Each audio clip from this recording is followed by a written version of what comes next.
Bible నుండి లూకా సువార్త 12వ అధ్యాయము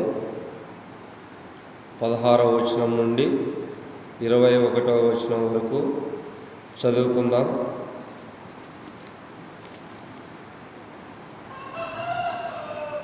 మరియు ఆయన వారితో ఈ ఉపమానము చెప్పెను. ఒక ధనవంతుని భూమి సమృద్ధిగా పండెను.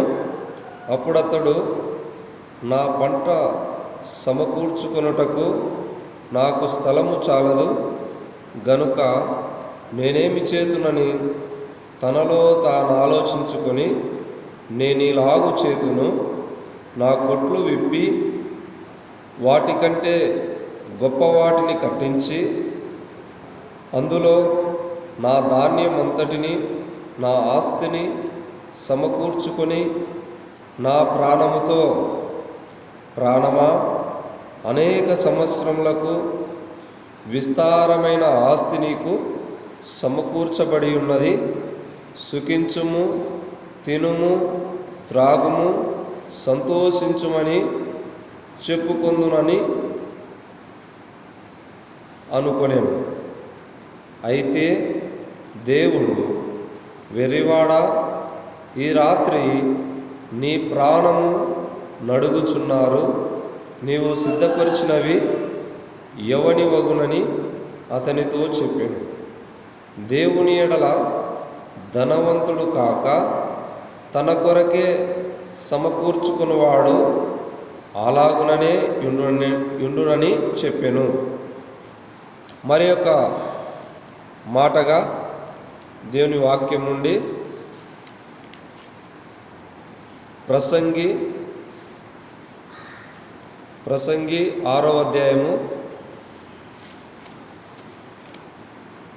3వ వచనం నుండి 6వ వచనం వరకు చదువుకుందాం.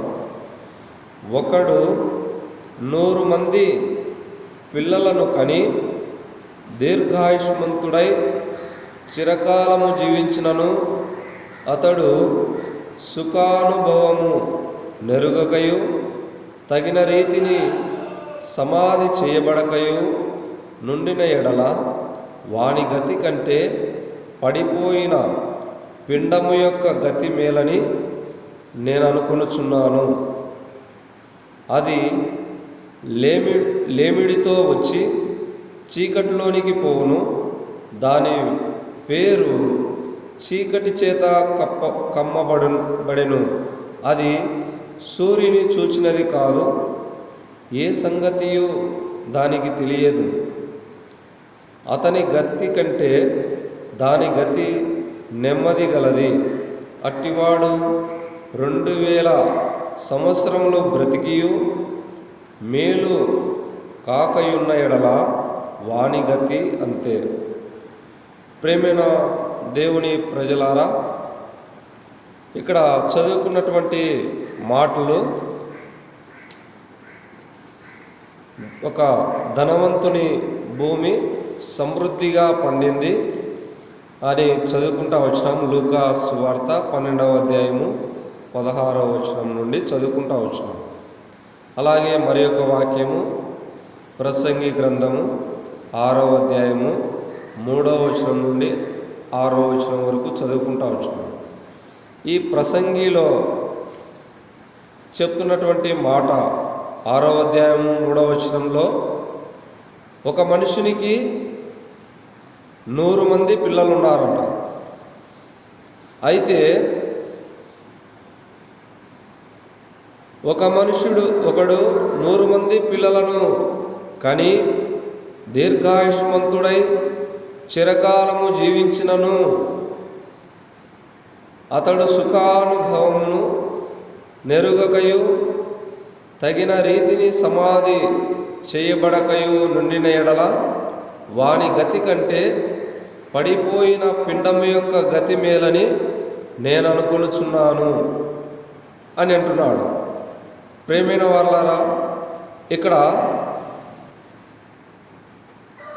సుఖానుభవము నెరుగక ఒక వ్యక్తి అతనికి ఎంతమంది పిల్లలు అంటే 100 మంది పిల్లలు ఉన్నారు. అయితే ఆ వ్యక్తికి సుఖం లేదు, సంతోషం లేదు. అయితే తగిన రీతిన సమాధి చేయబడినటువంటి స్థితిలో ఉన్నాడు. అలాంటి వ్యక్తి యొక్క జీవితం కంటే పడిపోయిన పిండము యొక్క గతి మేలని దేవుని యొక్క వాక్యంలో సెలవిస్తూ ఉంటున్నది.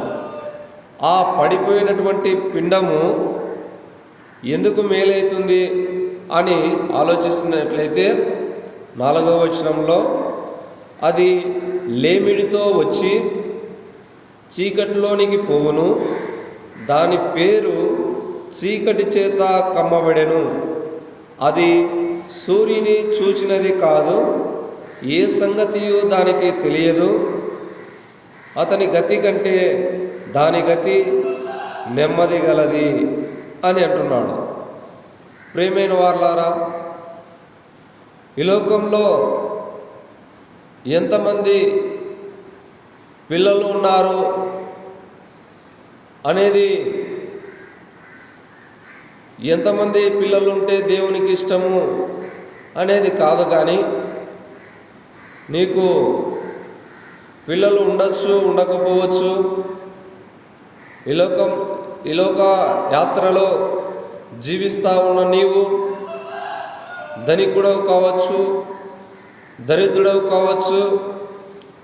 ఈ లోకంలో జీవిస్తున్న నీవు అనేక శ్రమలు, నిందలు, అవమానములు భరించవచ్చు. అయితే నీవు బ్రతికి ఉండగా తగిన రీతిన సమాధి చేయబడాలని, సుఖానుభవముతో ఉండాలని దేవుడు రాయించినటువంటి మాటలు. అంటే తగిన రీతిన సమాధి అంటే ప్రభువును, యేసుక్రీస్తు ప్రభువును నీ సొంత రక్షకునిగా అంగీకరించి చనిపోవాలని, నీవు నీ హృదయమందు ప్రభువును వేడుకొని నీ పాపముల కొరకై ప్రభు అయిన యేసుక్రీస్తు ఎదుట ఎప్పుడైతే నీవు పశ్చాత్తాపడి, దేవా నేను పాపిని, నా పాపములు క్షమించు అని ప్రభు ఎదుట ఒప్పుకుంటావో అప్పుడు నీ పాపములు క్షమించబడతాయని దేవుని వాక్యంలో రాయబడి ఉంటున్నది. ప్రియమైన వారలారా, తగిన రీతిని సమాధి చేయబడడం అంటే ప్రభు ఎదుట నీ పాపములను ఒప్పుకోవడం. ఎప్పుడైతే నువ్వు ప్రభు ఎదుట నీ పాపములు ఒప్పుకుంటావో నీవు ఆ దినం నుండి దేవుని బిడ్డగా ఈ లోకంలో జీవిస్తావు. అయితే ఇక్కడ ప్రాముఖ్యమైనటువంటివి ఏమిటంటే, మనకున్నటువంటి ఆస్తిపాస్తులు కాదు, మనకున్నటువంటి పిల్లలు కాదు,